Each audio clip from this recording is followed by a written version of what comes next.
Hello दोस्तों, स्वागत है आपका study with my YouTube channel पर। हम लोगों ने अपनी एनसीईआरटी बुक सीरीज में कक्षा 6 में इतिहास विषय में अभी तक 7 अध्याय पढ़ लिए हैं। पिछले अध्याय में हम लोगों ने पढ़ा था राज्य से साम्राज्य, जिसमें हम लोगों ने अशोक की कहानी पर ज़्यादा फोकस किया था, जिसमें हमने अशोक के धम्म, कलिंग विजय और नजरानी वगैरह सबके बारे में, अशोक के साम्राज्य के बारे में पढ़ा था। आज हम लोग पढ़ेंगे गाँव, शहर और व्यापार। आज इस अध्याय में हम लोग गाँव और शहर और व्यापार के जीवन के बारे में समझेंगे, किस तरह से गाँव और शहर ये व्यापार से यहाँ सबकी प्रक्रिया चलती थी, किस तरह से यहाँ लोग वगैरह रहते थे, उन सब के बारे में हम लोग इस अध्याय में पढ़ेंगे आज। तो आइए बिना किसी देरी के अपनी एनसीईआरटी बुक सीरीज स्टार्ट करते हैं। वीडियो अच्छी लगे तो वीडियो को लाइक करें, कमेंट करें और शेयर करें। चैनल को सब्सक्राइब जरूर कर लें, जिससे अगली आने वाली वीडियो की आपकी नोटिफिकेशन टाइम टू टाइम आपको मिलती रहे। और इस जो वीडियो है उसकी जो पीडीएफ है ये आपको हमारे Telegram channel study with Mayukh पर मिल जाएगी। इसकी लिंक मैं कमेंट में पिन कर दूंगा। तो आइए बिना किसी देरी के अपनी क्लास को स्टार्ट करते हैं। आइए इस अपनी क्लास में अध्याय आज स्टार्ट करेंगे, अध्याय 8, जिसका नाम है गांव, शहर और व्यापार। आइए। लोहार की दुकान पर प्रभाकर, ये लड़का है, इसकी कोई कहानी दी है। हम लोग अभी तक जितनी भी क्लासें पढ़ के आए हैं उसमें एक छोटी सी कहानी दी हुई होती है, तो इसमें भी एक कहानी दी हुई है। लोहार की दुकान पर प्रभाकर। प्रभाकर लोहारों को काम करते देख रहा था। प्रभाकर जब वो लोहारों को काम करते देख रहा था, एक छोटी सी बेंच पर कुल्हाड़ी और हंसिया जैसे कुछ औजार बेचने के लिए रखे थे। एक बेंच पर कुल्हाड़ी और हंसिया जैसे कुछ औजार बेचने के लिए रखे थे। दूसरी ओर भट्टी जल रही थी। औजार बनने के लिए दो लोग लोहे की एक छड़ को गर्म कर उसे पीट रहे थे। प्रभाकर को ये सब बड़ा मजेदार लग रहा था। ये सब जो प्रक्रिया चल रही थी, प्रभाकर इसको बड़ा आनंद दे रहा था। प्रभाकर को ये सब चीजें बहुत आनंद दे रही थी कि ये भट्टी जल रही है, इसमें जो औजार बनाने की दो लोग लोग लोहे की एक छड़ को गर्म कर उसे पीट रहे हैं, ये सब प्रक्रिया जो प्रभाकर को बहुत आनंद दे रही थी। तो आइए और अब अपने अध्याय की वास्तविक कहानी को समझते हैं। ये मात्र हम लोग को एक छोटी सी कहानी दी थी इसमें। अब आइए अपन लोग वास्तविक कहानी इसकी समझते हैं, अध्याय की क्या है। लोहे के औजार और खेती। इतिहास में लोहे के औजार और खेती किस तरह से, उसके बारे में समझते हैं। लोहे का प्रयोग आज एक आम बात है। लोहे का जो प्रयोग है वो आज एक आम बात है, नॉर्मल सी बात है। ठीक है। लोहे में जैसे हम लोग कुल्हाड़ी, फावड़ा, कुदाल ये सब का प्रयोग करते हैं। ठीक है। और भी अन्य चीजों के रूप में प्रयोग करते हैं लोहे का औजार बनाकर, है ना। लोहे की चीजें हमारी रोजमर्रा की जिंदगी का हिस्सा बन गई। बात सही है। लोहे की जो चीजें आजकल हमारे रोजमर्रा के हिस्सा ही बन गई। लोहे से कई चीजें बनी हैं, जैसे कि अब आज के अगर वाहन भी देख लो, उनमें जो उनके नंग पुर्जे होते हैं वो भी लोहे से ज्यादातर बन के रहते हैं। ठीक है। तो ज्यादातर जो इनने कहा कि लोहे की जो चीजें हमारी रोजमर्रा की जिंदगी का एक हिस्सा बन गई हैं, एक पार्ट बन गए हैं। इस उपमहाद्वीप में लोहे का प्रयोग लगभग 3000 साल पहले शुरू हुआ। ये उपमहाद्वीप यानी कि भारत भारत जो है उसमें 3000 साल पहले लोहे का प्रयोग, लगभग 3000 साल पहले लोहे का प्रयोग शुरू हुआ था। ठीक है। उपयोग महापाषाण कब्रों में लोहे के औजार और हथियार बड़ी संख्या में मिले थे। जो हम लोगों ने पहले अध्याय में पढ़ा था महापाषाण कब्रों के बारे में, जिससे हमें क्या समाज के ऊंचे और नीचे दो वर्गों के बारे में आज थोड़ी जानकारी मिली थी। समझ में आया था कि समाज भी उस समय भी बटा हुआ था उच्च और निचले वर्ग में। ठीक है। तो वहीं पर जो महापाषाण जो कब्रें, उनमें हम लोगों को क्या मिले थे, लोहे के औजार और हथियार बड़ी संख्या में मिले थे। इनके बारे में तुम अध्याय 4 में पढ़ चुके। इनके बारे में हम लोगों ने अध्याय 4 में पढ़ा था पिछली बार। ठीक है। करीब 2500 वर्ष पहले लोहे के औजारों के बढ़ते प्रयोग का प्रमाण मिलता है। करीब 2500 वर्ष पहले लोहे के औजारों के बढ़ते उपयोग का प्रमाण मिलता है। इनमें जंगलों को साफ करने के लिए कुल्हाड़ी, जंगलों को यानी कि जो पेड़ पौधे उनको काटने के लिए कुल्हाड़ी, और जुताई के लिए फाल, और जुताई के लिए क्या, फाल शामिल है। ठीक है। जो करीब 2500 वर्ष पहले जो लोहे के औजार हैं उनके बढ़ता उपयोग का प्रमाण हमको 2500 साल पहले मिलता है। और जिस रूप में लोहे का प्रयोग हो रहा है, औजारों का रूप में प्रयोग हो रहा है, वो औजार कौन कौन से थे, कुल्हाड़ी और फाल। कुल्हाड़ी और फाल, ये देखो ये कुल्हाड़ी है और ये फाल है। ठीक है। तो इस रूप में इनका प्रयोग हो रहा था। ठीक है। अध्याय 5 में तुमने पढ़ा कि लोहे के फाल के इस्तेमाल से कृषि उत्पादन बढ़ गया था। हम लोगों ने अध्याय 5 में पढ़ा था कि जो लोहे का फाल है उससे कृषि उत्पादन में बढ़ोतरी हुई थी। ठीक है। क्योंकि जो लकड़ी के औजार बनाए जाते थे वो जल्दी टूट जाते थे, जल्दी घिस जाते थे। और जब लोहे के औजार बनाए जाने लगे तो उनमें काफी धार और अच्छे तरीके से उनकी खेतों की जुताई हो जाती थी। ठीक है। तो इसलिए खेत जो फसल उसमें भी काफी उत्पादन, उसमें काफी वृद्धि देखने को मिली। ठीक है। कृषि उत्पादन बढ़ाने के लिए उठाए गए अन्य कदम सिंचाई, मतलब कृषि उत्पादन बढ़ाने के लिए और जो अन्य कदम थे वो कौन थे, सिंचाई। कृषि उत्पादन बढ़ाने के लिए अन्य कदम में कौन एक आता है, सिंचाई आती है। समृद्ध गांवों के बिना राजाओं तथा उनके राज्यों का बने रहना मुश्किल था।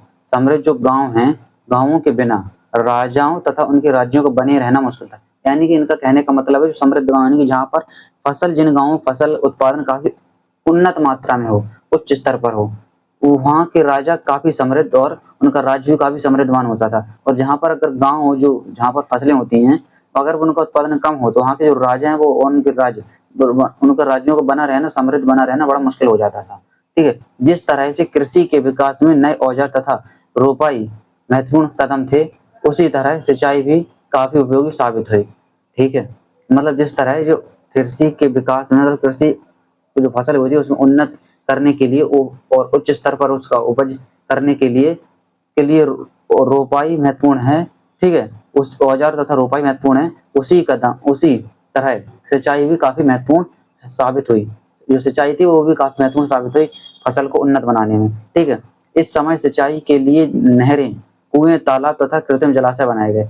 जब इस समय की हम जो कहानी पढ़ रहे हैं, जब औजारों का प्रयोग काफी बढ़ गया, उसी समय क्या हुआ कि सिंचाई के लिए नहरें और कुएं, तालाब तथा कृत्रिम जलाशय बनाए गए। कृत्रिम जलाशय यानी कि जो मनुष्यों ने बनाए हुए जलाशय, जिनमें मनुष्य ने एक तालाब टाइप का बना दिया और उसमें पानी को इकट्ठा कर दिया, उसे बोलते हैं कृत्रिम जलाशय।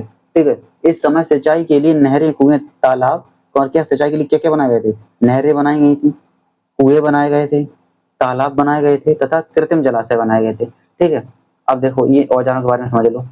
औजारों की सूची में इन चित्रों को नाम चुनो। हंसिया, हंसिया, हंसिया, कुल्हाड़ी और सणसी। लोहे की ऐसी 5 चीजों की सूची बनाओ जिनका प्रयोग तुम रोज करते हो। देखिए आसपास के अपने आप लोग के क्या जो लोहे की चीजें वो लोग आप लोग उनका प्रयोग करते हैं, समझिएगा। ठीक है, इस चार्ट में तुम्हें सिंचाई के अन्य परिवर्तन दिखाए गए हैं, खाली स्थान में भरिए। ये मैंने भरती इनको अपना समझिए। लोगों द्वारा परिश्रम किया गया, किसानों को लाभ मिला क्योंकि अब उत्पादन की अनिश्चितता घटी। कर अदा करने के लिए किसानों को उत्पादन बढ़ाना था। राजाओं ने सिंचाई की योजनाएं बनाई और धन खर्च किया। ठीक है, इसकी आप पीडीएफ मिलेगी, इसको आप लोग आगे समझ लीजिएगा। गांवों में कौन रहते थे? गांवों में कौन रहते थे? अभी ये मैं समझा सकता हूँ पर इसमें जो है वो आपको समझ में नहीं आएगा क्या लिखा है क्या नहीं, है ना? तो इसलिए आप लोग आगे समझ लीजिए। तो अब हम लोग समझते हैं गाँव में कौन रहते थे। जो गाँव थे उस समय के गाँव, है ना, गाँव देहात, उनमें कौन रहते थे? इस उपमहाद्वीप के दक्षिण तथा उत्तरी हिस्सों के अधिकांश गाँवों में कम से कम 3 तरह के लोग रहते थे। मतलब जो भारत की बात की जा रही है, दक्षिणी तथा उत्तरी हिस्से, भारत के दक्षिणी तथा उत्तरी हिस्से में अधिकांश जो गाँव होते हैं उनमें कम से कम 3 तरह के लोग रहते थे। कैसे? तमिल क्षेत्र में बड़े भूस्वामियों को बेल्ला, तमिल क्षेत्र में जो बड़े भूस्वामी होते थे उनको क्या कहा जाता? बेल्ला कहा जाता था। और साधारण हलवाहों को उणवार, और साधारण जो हलवाह होते थे उनको क्या कहा जाता? उणवार। और भूमिहीन भूमिहीन मजदूर दास, कड़ेसियार और अदमई कहलाते थे। भूमिहीन मजदूर क्या कहलाते थे? दास, कड़ेसियार और अदमई कहलाते थे। ठीक है, देश के उत्तरी हिस्से में गांव का प्रधान व्यक्ति ग्राम भोजक कहलाता था। जो भारत का जो उत्तरी भाग है वहां पर जो गांव का जो मुखिया होता था, प्रधान होता था, वो क्या कहलाता था? ग्राम भोजक कहलाता था। क्या कहलाता था? ग्राम भोजक कहलाता था। क्या? ग्राम भोजक। एक मिनट मैं आपको समझा देता हूँ अच्छे से, इसको मैं अंडरलाइन कर दूंगा, समझ में आ जाएगा। एक मिनट, ये देखिए, ये जो गांव का जो प्रधान होता था वो क्या कहलाता था? ग्राम भोजक कहलाता था। क्या कहलाता था? ग्राम भोजक कहलाता था। ठीक, ठीक है, ग्राम भोजक कहलाता था। अक्सर एक ही परिवार के लोग इस पद पर कई पीढ़ियों तक बने रहते थे। और ज्यादातर एक ही परिवार के लोग, मतलब पीढ़ी दर पीढ़ी, जैसे एक व्यक्ति है उसका पुत्र हुआ तो वो आगे चलकर उस गांव का ग्राम प्रधान या ग्राम भोजक जिसे कहते हैं वो बन जाएगा, फिर उसका पुत्र, फिर उसका पुत्र, ऐसे पीढ़ी दर पीढ़ी कई उस परिवार बने रहते थे इस तरह से। यानी कि यह पद अनुवांशिक था, यानी कि यह पद अनुवांशिक तरह से पीढ़ी दर पीढ़ी, ठीक है, था। ग्राम भोजक के पद पर आमतौर पर गांव का सबसे बड़ा भूस्वामी होता था। ग्राम भोजक यानी कि ग्राम प्रधान, गांव का प्रधान जिसे बोलते हैं, उस समय ग्राम भोजक के पद पर आमतौर पर गांव का सबसे बड़ा भूस्वामी होता था, मतलब जिसके पास सबसे ज्यादा भूमि हो उसी को वही क्या ग्राम भोजक होता था। साधारणतः इनकी जमीन पर इनके दास और मजदूर काम करते थे, और जो ग्राम भोजक होते थे उन पर उनकी जमीन पर कौन काम करते थे? दास और मजदूर काम करते थे। इसके अतिरिक्त प्रभावशाली होने के कारण प्रायः राजा भी कर वसूलने का काम इन्हें ही सौंप देता था। ये लोग प्रभावशाली होते थे तो राजा भी क्या करता था उस समय का कि इन्हीं लोगों को, जो ग्राम प्रधान होते हैं, ग्राम भोजक, उन्हीं को कर वसूलने का काम दे देता था कि आप लोग अपनी गाँव की जनता से कर वसूल लिया करिए, ठीक है, लिया करें। ये न्यायाधीश और कभी-कभी पुलिस का भी काम करते थे। और जो ग्राम भोजक होते थे वो देखो पहले तो इनका खूब वर्चस्व है अपने गाँव में, तो राजा क्या करता था, इन्हीं को कर वसूलने का काम दे देता था। और कभी-कभी ये क्या करते थे, न्यायाधीश का भी काम करते थे और पुलिस का भी काम ये लोग कर लेते थे। ठीक है, जो ग्राम भोजक होते थे। ये बात हम लोगों की भारत के उत्तरी भाग की बात हो रही है, और दक्षिण की हम लोग कर ही चुके हैं। दक्षिण में हम लोगों को पता चल गया था कि दक्षिण के तमिल क्षेत्र के जो बड़े भूस्वामी होते हैं उनको बेल्ला कहा जाता है। भूस्वामी को क्या कहा जाता है? बेल्ला कहा जाता है दक्षिण के। ठीक है, और साधारण हलवाओं को उड़वार और भूमिहीन यानी कि मजदूरों को क्या दास या कडेसियार और अधिमई कहलाते थे। दास, कडेसियार और अधिमई कहलाते थे। क्या कहलाते? दास या कडेसियार, अधिमई कहलाते थे। ये तमिल क्षेत्रीय बात है। और हम लोग अभी बात कर रहे थे उत्तर की बात, भारत के उत्तरी भाग की। तो जहां पर जो ग्राम प्रधान या ग्राम भोजक होता था वो क्या करता था, वो बड़ा भूस्वामी होता था, उसी को क्या कर कर कर वसूलने का काम दे देता था राजा, और उसी को न्यायाधीश का भी वो कभी कभी काम कर देता था और पुलिस का भी वही काम कर देता था। ठीक है, ग्राम भोजकों के अलावा अन्य स्वतंत्र कृषक भी होते थे। ग्राम भोजकों के अलावा अन्य स्वतंत्र कृषक भी होते थे जिन्हें गृहपति कहते थे। स्वतंत्र कृषक क्या कहलाते? गृहपति। क्या कहलाते थे? गृहपति। अन्य स्वतंत्र जो कृषक होते थे वो क्या कहलाते थे? गृहपति कहलाते थे। ठीक है, एक मिनट यार, क्या हो रहा है ये? वो क्यों नहीं रहा है? अच्छा, देखो, हाँ, तो स्वतंत्र जो कृषक होते थे वो क्या कहलाते थे? वो गृहपति। क्या कहलाते थे? गृहपति। ये देखो, क्या कहलाते थे? ये गृहपति कहलाते थे। स्वतंत्र जो कृषक होते थे वो क्या कहलाते थे? गृहपति। क्या? गृहपति कहलाते थे। ठीक है, अब आगे समझते हैं आइए।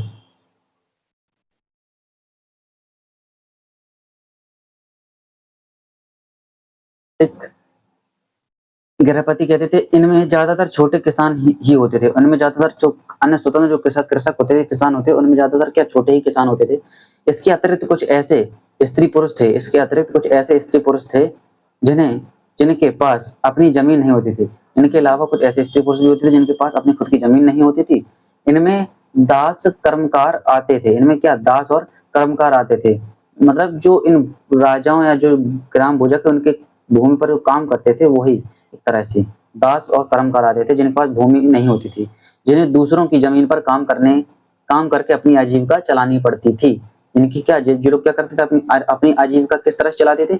दूसरों की जमीन पर अपनी आजीविका चलाते, दूसरी जमीन पर फसल करके अपनी आजीविका चलाते थे जो जिनके पास फसल नहीं होती थी। ठीक है, अधिकांश गाँवों में लोहार, कुम्हार, बढ़ई, अधिकांश जो ज्यादातर गाँवों में क्या होता था, लोहार, कुम्हार और बढ़ई तथा बुनकर जैसे कुछ शिल्पकार भी होते थे।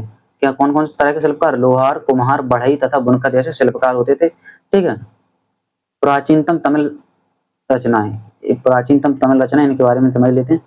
तमिल की प्राचीनतम रचनाओं को संगम साहित्य कहते हैं। प्राचीन तमिल की जो प्राचीनतम रचना है उनको क्या कहा जाता है? संगम साहित्य कहा जाता है। क्या कहा जाता है? संगम साहित्य कहा जाता है। क्या? संगम साहित्य कहा जाता है। संगम साहित्य, इनको मैं आपको हेडलाइन करके दिखाता हूँ अच्छे से। संगम साहित्य, संगम साहित्य, एक मिनट रुकना, एक मिनट, एक मिनट, एक मिनट।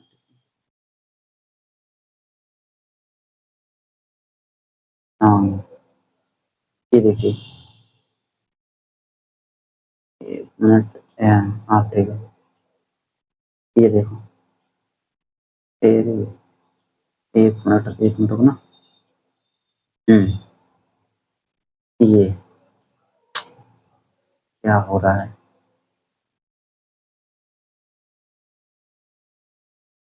ऐसे समझ लीजिए आप लोग कि तमिल की जो प्राचीनतम रचनाओं को क्या कहा जाता, संगम साहित्य कहते थे। क्या कहते थे? संगम साहित्य कहते थे। ठीक है, क्या कहते थे?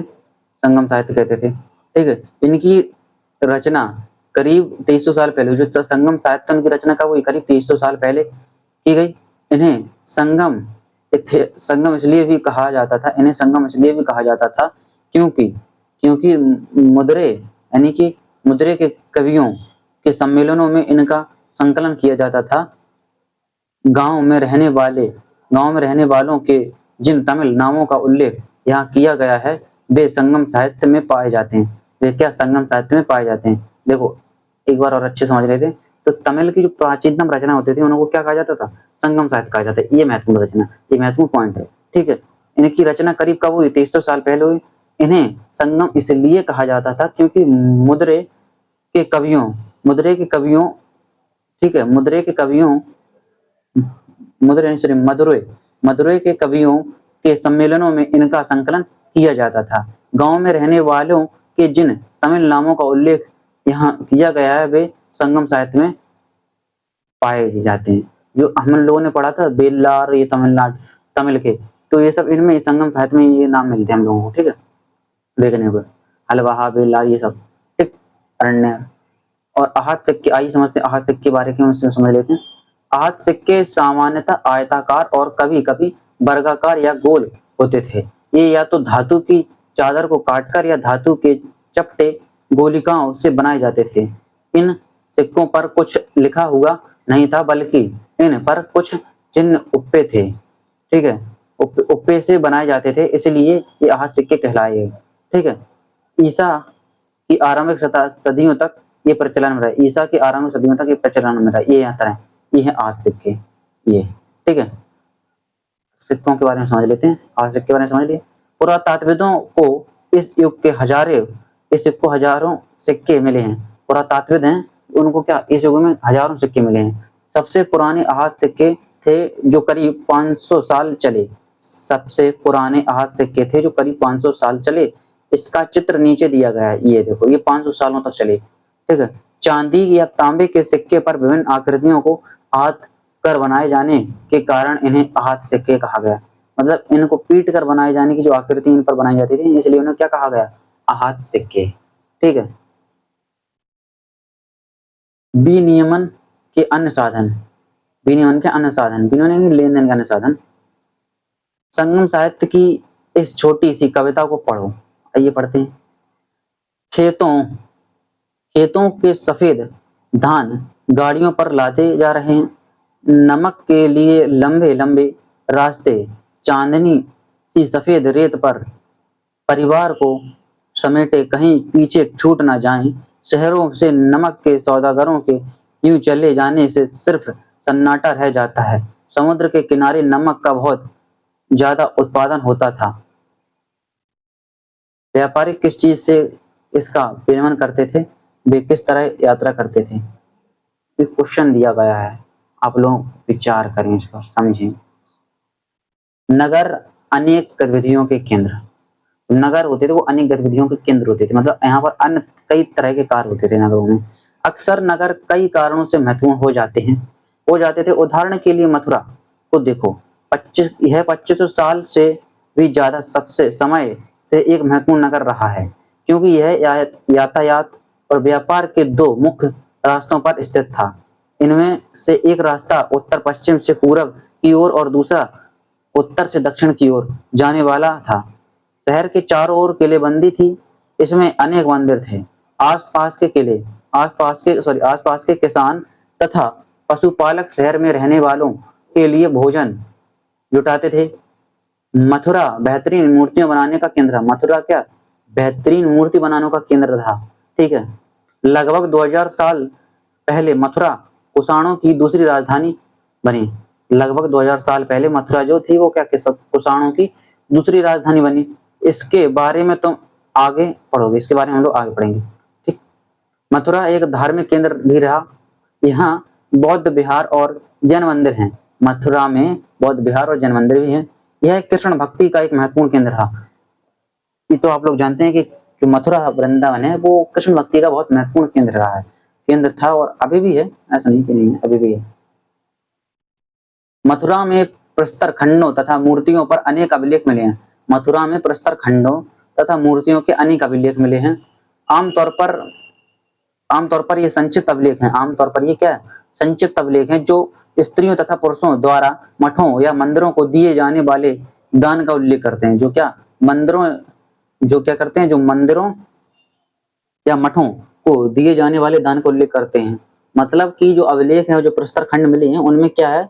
उनमें जो स्त्री पुरुष दान करते थे मठों और मंदिरों में, उनके बारे में बताया गया उन अभिलेखों में। ठीक है। प्रायः शहर के राजा रानी, अधिकारी, व्यापारी तथा शिल्पकार इस प्रकार के दान करते थे। प्राय मतलब ज्यादातर शहर के राजा, रानी, अधिकारी, व्यापारी तथा शिल्पकार इस प्रकार के दान करते थे। उदाहरण के लिए मथुरा के अभिलेख में सुनारों उदाहरण के लिए मथुरा के अभिलेख में सुनारों, लोहारों, बुनकरों, टोकरी बुनने वालों, माला बनाने वालों और इत्र बनाने वालों के उल्लेख मिलते हैं। मतलब यानी कि मथुरा में जो अभिलेख मिला है उसमें क्या सुनारों के बारे में सुनारों की जानकारी मिलती है। मतलब ये यहाँ पर सुनारों ने दान दिया था। बुनकरों के बारे में, टोकरी बनाने वालों, ठीक है, माला बनाने वालों, इत्र बनाने वालों, इन सब के बारे में हम लोगों को अभिलेखों में मिलता है। कि कहाँ के अभिलेख? मथुरा के अभिलेखों में। ठीक है, आइए आगे समझते हैं। शिल्प तथा शिल्पकार। पुराता पुरा स्थलों से शिल्पों के नमूने मिले हैं। पुरा स्थलों से शिल्पों के नमूने मिले हैं।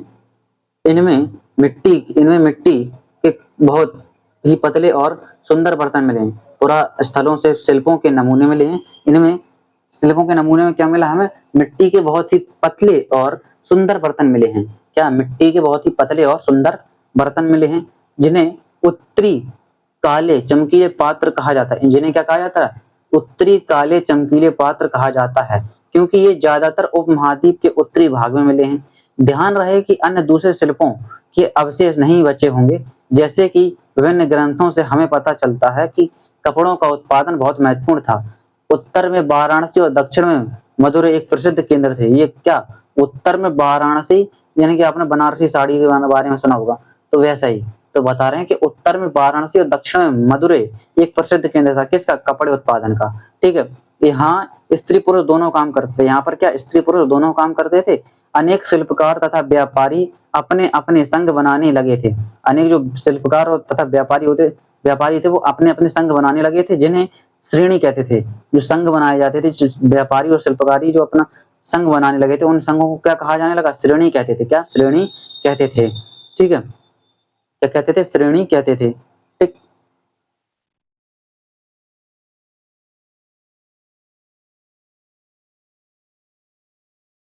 क्या कहते थे? श्रेणी।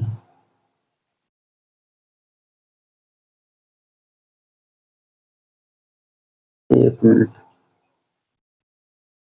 श्रेणी है।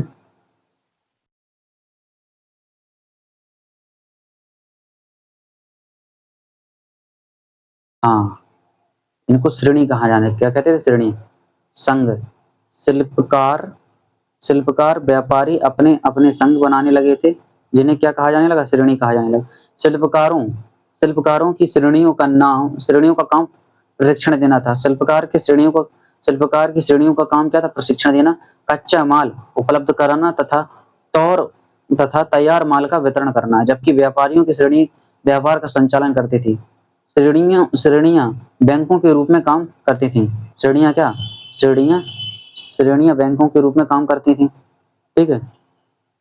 जहां लोग जहां लोग पैसे जमा कर रखते थे जहां लोग पैसे जमा रखते थे ठीक है, जहां लोग क्या पैसे जमा रखते थे, इस धन का निवेश लाभ के लिए किया जाता था। इस धन का निवेश क्या? लाभ के लिए किया जाता था। उससे मिले लाभ का कुछ हिस्सा जमा करने वाले को लौटा दिया जाता था, या फिर मठ आदि धार्मिक संस्थाओं को दिया जाता था। ठीक,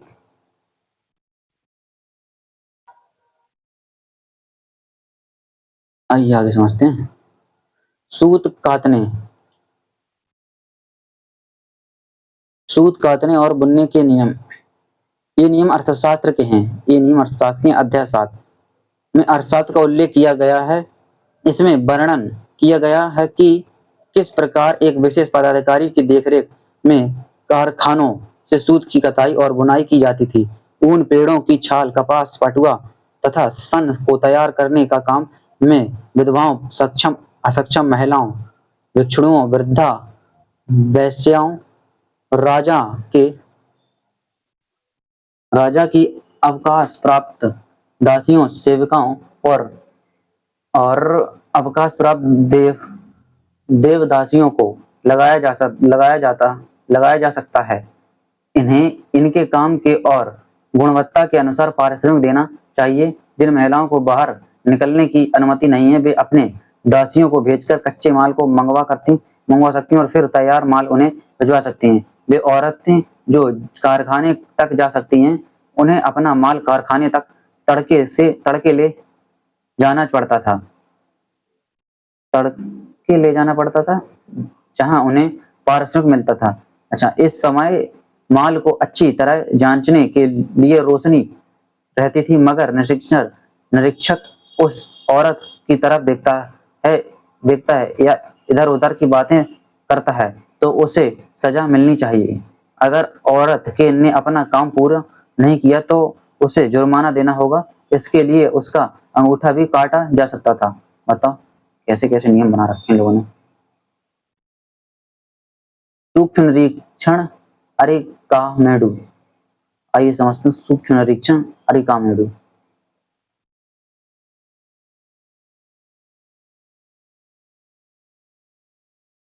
अरिकामेडु पुडुचेरी में, यानी कि अरिका जो मेडु है वो पुडुचेरी में ढूंढो। लगभग अरिकामेडु लगभग 2200 से 1900 साल पहले अरिकामेडु एक पत्तन था। पत्तन यानी कि वो क्या बोलते बंदरगाह, ठीक है। पत्तन था। यहाँ दूर दूर से आए जहाजों से सामान उतारे जाते थे। यहाँ ईंटों से बना एक ढांचा मिल रहा है। यहाँ ईंटों से बना एक ढांचा मिला है जो संभवतः गोदाम रहा होगा। गोदाम रहा होगा। यहाँ भूमध्य सागरीय क्षेत्र के एम्फोरा जैसे पात्र मिले हैं। यहाँ पर क्या, यहाँ पर भूमध्य सागरीय मतलब जैसे भूमध्य सागर के क्षेत्र में क्या एम्फोरा जैसे पात्र मिले, वैसे ही यहाँ पर भी पात्र मिले। इनमें शराब या तेल जैसे तरल पदार्थ रखे जाते थे। जो एम्फोरा पदार्थ होते हैं उनमें एम्फोरा जो पात्र होते थे उनमें क्या, इनमें शराब या तेल जैसे तरल पदार्थ रखे जाते थे। इनमें इनमें दोनों तरह के दोनों तरफ से पकड़ने के लिए हत्थे लगे हैं। साथ ही यहाँ एरेटाइन जैसे मोहर लगे लाल चमकदार बर्तन भी मिले हैं। ठीक है, एरेटाइन जैसे मोहर लगे लाल चमकदार बर्तन भी मिले हैं। इन्हें इटली के एक शहर के नाम पर एरेटाइन पात्र के नाम से जाना जाता है। इसे मोहर लगे सांचे पर गीली चिकनी मिट्टी को दबाकर बनाया जाता था। देखो एक बार और अच्छे समझ लेते हैं। अरिकामेडु लगभग 2200 से 1900 साल पहले अरिकामेडु एक पत्तन था। ठीक है, यहाँ पर दूर दूर से जहाजों के सामान उतारे जाते थे। यहाँ ईंटों से बना एक ढांचा मिला है जो संभवतः क्या गोदाम रहा हुआ। गोदाम मतलब यहाँ पर सामान रखा जाता है। ठीक है, यहाँ भूमध्य सागरीय क्षेत्र के एम्फोरा जैसे पात्र मिले हैं। इनमें ऐसा माना जाता है कि इनमें शराब या तेल जैसे तरल पदार्थ भरे जाते होंगे। ठीक है, इनमें दोनों तरफ से पकड़ने के लिए हत्थे होते थे एम्फोरा में। साथ ही यहाँ एरिटाइन जैसे मोहर लगे लाल चमकदार बर्तन भी मिले हैं। इन्हें इटली के एक शहर के नाम पर एरिटाइन पात्र के नाम से जाना जाता है। इससे मोहर लगे सांचे पर गीली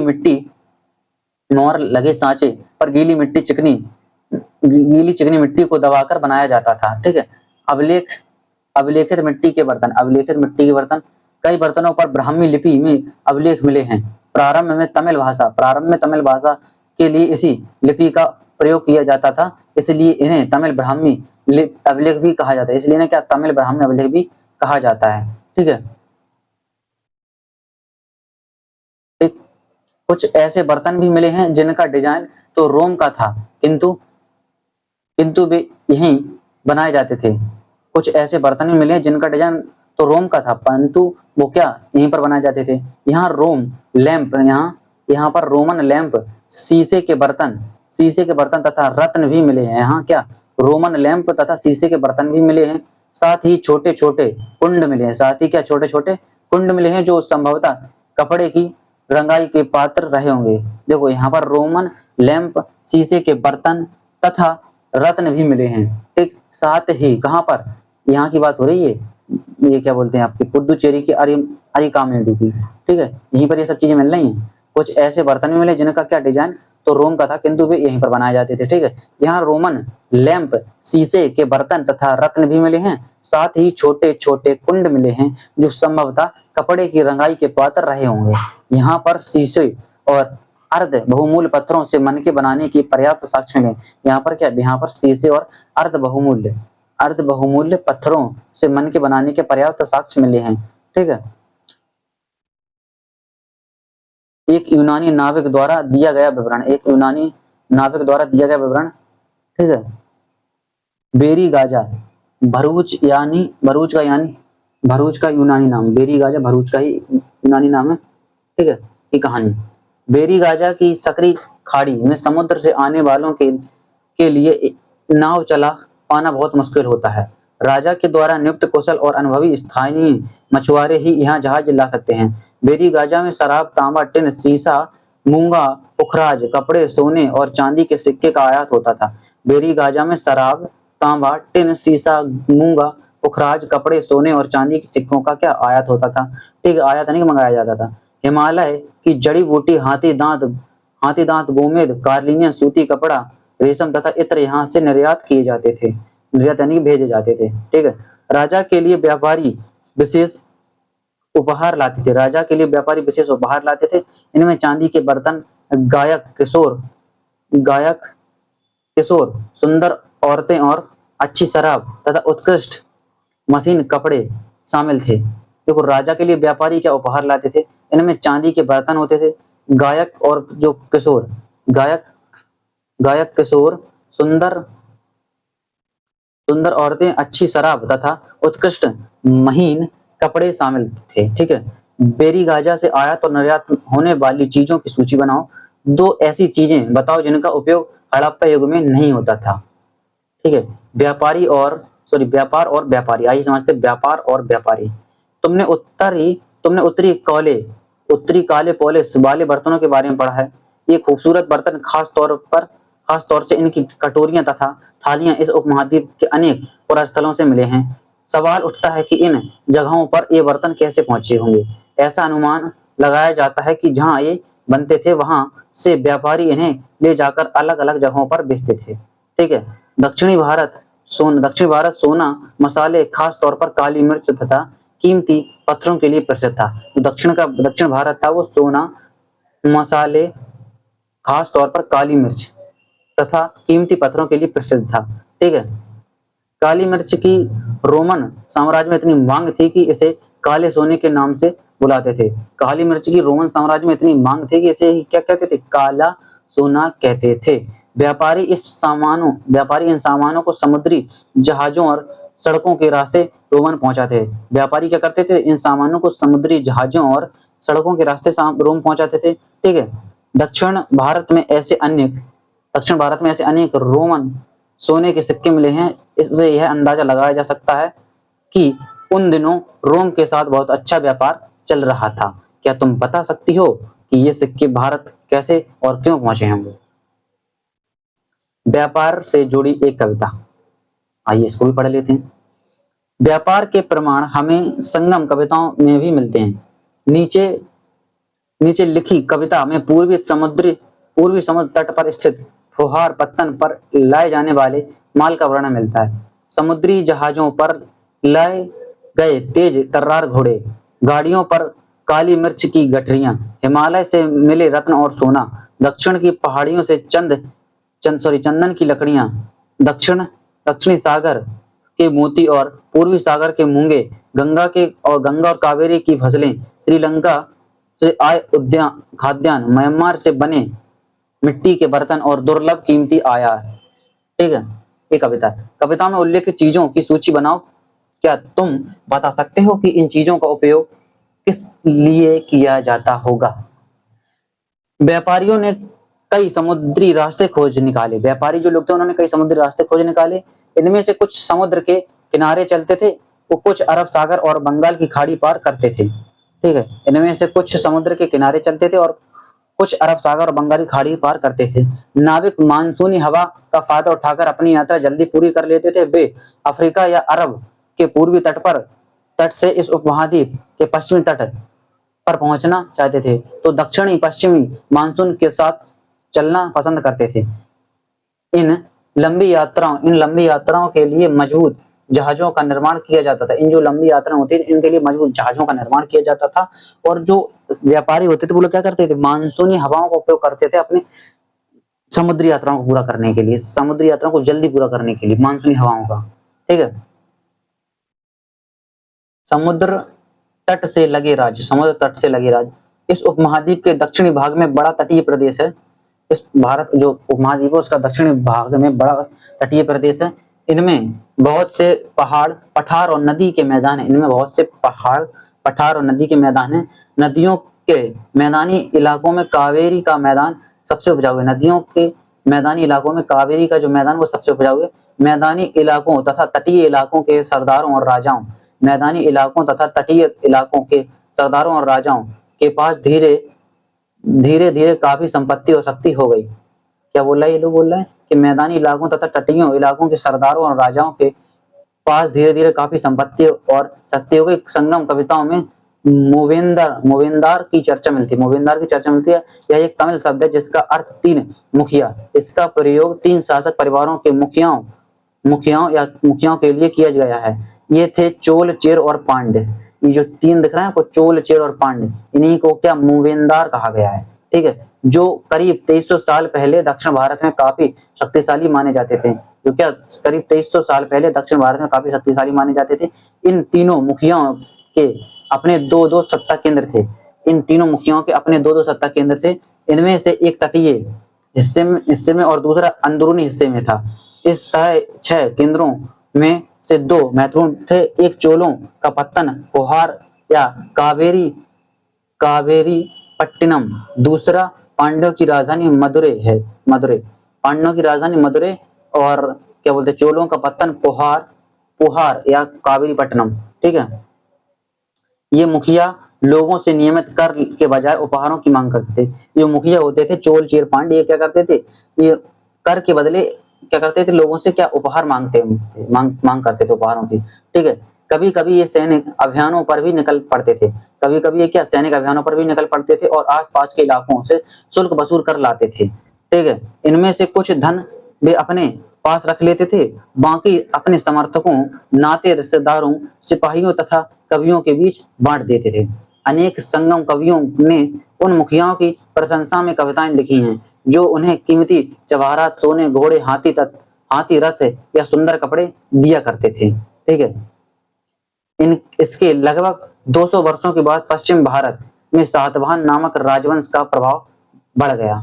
इसके 200 वर्षों के बाद, जैसे चोल, चेर, पांड्य शासन कर रहे थे, उनके 200 वर्षों के बाद फिर पश्चिमी भारत में क्या किनका शासन बढ़ गया, सातवाहन नामक राजवंश का प्रभाव बढ़ गया। ठीक है। सातवाहनों का सबसे प्रमुख राजा गौतमीपुत्र श्री सातकर्णी था। गौतमीपुत्र श्री सातकर्णी था। सातवाहनों के सबसे प्रमुख राजा गौतमीपुत्र श्री सातकर्णी था। उसके बारे में हमें उसकी माता गौतमी बलश्री द्वारा दान किए गए अभिलेख से पता चलता है। मतलब ये जो सातवाहन राजा है गौतमीपुत्र श्री सातकर्णी, उसके बारे में हमें गौतमी बलश्री, उसकी माता गौतमी बलश्री द्वारा दान दिए गए अभिलेख से पता चलता है। ठीक है। वह और अन्य सभी सातवाहन शासक दक्षिण पथ के स्वामी कहे जाते थे। वह और अन्य सभी सातवाहन शासक दक्षिण पथ के क्या स्वामी कहे जाते थे। दक्षिण पथ का शाब्दिक अर्थ है दक्षिण की ओर जाने वाला रास्ता होता है। ठीक है। पूरे दक्षिणी क्षेत्र के लिए भी यही नाम प्रचलित था। श्री सातकर्णी ने पूर्वी, पश्चिमी तथा दक्षिणी तटों पर अपनी सेनाएं भेजी। श्री सातकर्णी ने पूर्वी, पश्चिमी तथा दक्षिणी तटों पर अपनी सेनाएं भेजी। ठीक है। क्या तुम बता सकते हो कि श्री सातकर्णी तटों पर नियंत्रण क्यों करना चाहता था? रेशम मार्ग और कुषाण। आइए समझते हैं रेशम मार्ग और कुषाण। कुछ शासक इसके बड़े बड़े हिस्सों पर अपना नियंत्रण करना चाहते थे। कुछ शासक इसके बड़े बड़े हिस्सों पर अपना नियंत्रण करना चाहते थे, यानी कि उपमहाद्वीप यानी भारत के, क्योंकि इस रास्ते पर यात्रा कर रहे व्यापारियों से उन्हें कर शुल्क तथा तोहफों तोहफों के जरिए लाभ मिलता था। ठीक है, इसके बदले ये शासक इन व्यापारियों को अपने राज्य से गुजरते वक्त लुटेरों के आक्रमण से सुरक्षा देते थे। देखो, सीधी सीधी बात है, जो रेशम मार्ग होता था उन पर बड़े बड़े शासक जो है वो क्या बोलते थे, नियंत्रण करना चाहते हैं। क्यों? क्योंकि यहाँ से जो व्यापारी लोग हैं वहां से जो निकलेंगे तो उनसे क्या बोलते, लुटेरों से उनकी रक्षा करते थे ये लोग, और उनसे क्या बदले में उनसे कुछ धन ले लिया करते थे। ठीक है, सिल्क रूट पर नियंत्रण रखने वाले शासकों में सबसे प्रसिद्ध कुषाण थे। करीब 2000 साल पहले मध्य एशिया तथा पश्चिमोत्तर भारत पर इनका शासन था। करीब 2000 साल पहले मध्य एशिया तथा पश्चिमोत्तर भारत पर इनका शासन था। किनका? कुषाणों का। ठीक है, पेशेवर और मथुरा इसके दो मुख्य शक्तिशाली केंद्र थे। तक्षशिला भी इनके ही राज्य का हिस्सा था, कुषाणों के। ठीक है, इनके शासनकाल में ही सिल्क रूट की एक शाखा मध्य एशिया से होकर सिंधु नदी के मुहाने तक पत्तनों तक जाती थी। क्या बोला इन्होंने? इनके शासनकाल में ही सिल्क रूट की एक शाखा मध्य एशिया यानी बीच एशिया से होकर सिंधु नदी के मुहाने के पत्तनों तक जाती थी। फिर यहाँ से जहाजों द्वारा रेशम पश्चिम की ओर रोमन साम्राज्य तक पहुंचता था। ठीक है, तो देखो, सिल्क रूट पर नियंत्रण रखने वाले शासकों में सबसे प्रसिद्ध कुषाण थे। करीब 2000 साल पहले यह मध्य एशिया के पश्चिमी उत्तर भारत पर इनका शासन था। ठीक है, पेशावर और मथुरा इनके दो मुख्य शक्तिशाली केंद्र थे। ठीक है, तक्षशिला भी इनके ही राज्य में इसका हिस्सा था। इनके शासन काल में ही सिल्क रूट की एक शाखा मध्य एशिया से होकर सिंधु नदी के मुहाने के पत्तनों तक जाती थी। फिर यहाँ से जहाजों रेशम पश्चिम की ओर रोमन साम्राज्य तक पहुंचता था। ठीक है, पश्चिम के रोमन साम्राज्य तक पहुंचता था। तो कल्पना करो, ये सब अपना इस तरह से आपका अध्याय होता है समाप्त। इसमें कुछ महत्वपूर्ण उपयोगी शब्द हैं, उनके बारे में। लोहा, सिंचाई, संगम, पत्तन, श्रेणी, व्यापारी, रेशम मार्ग। ठीक, कुछ महत्वपूर्ण तिथियां उनके बारे में जान लेते हैं। उपमहाद्वीप में लोहे के प्रयोग की शुरुआत करीब 3000 साल पहले। लोहे के प्रयोग में बढ़ोतरी नगर आहत से के करीब 2500 साल पहले। संगम साहित्य की रचना की शुरुआत लगभग करीब 2300 साल पहले। अरिकामेडु का पत्तन करीब 2300 से 1900 साल पहले। रेशम बनाने की कला की खोज लगभग 7000 साल पहले। चोर, चेर तथा पांड लगभग 2300 साल पहले। ठीक है, पूर्व रोमन साम्राज्य में रेशम की बढ़ती मांग लगभग 2000 साल पहले। कुषाण शासक कनिष्क 1900 साल पहले। फासियान भारत आगमन लगभग 1600 वर्ष पहले। सोच सांग की भारत यात्रा, अपार की शिव स्तुति की रचना लगभग 1400 साल पहले। ये महत्वपूर्ण तिथियां थी, इनके बारे में हम लोगों ने पढ़ लिया। उपयोगी शब्दों के बारे में पढ़ लिया।